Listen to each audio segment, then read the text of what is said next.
Assalamualaikum warahmatullahi wabarakatuh. Saya Latif Fauzi. Di sini saya akan menjelaskan sesuai apa yang digambar. Berikut merupakan output korelasi person dari SPSS. Nilai person correction sebesar 0,53 menunjukkan bahwa hubungan antara motivasi belajar dan prestasi belajar bersifat positif. Artinya, semakin tinggi motivasi belajar, maka prestasi belajar cenderung meningkat. Berdasarkan pedoman interpretasi, nilai 0,53 termasuk kategori hubungan sedang.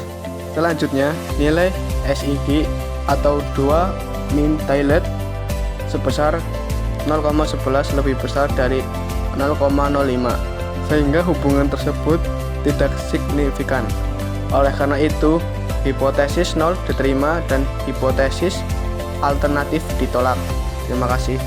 Wassalamualaikum warahmatullahi wabarakatuh.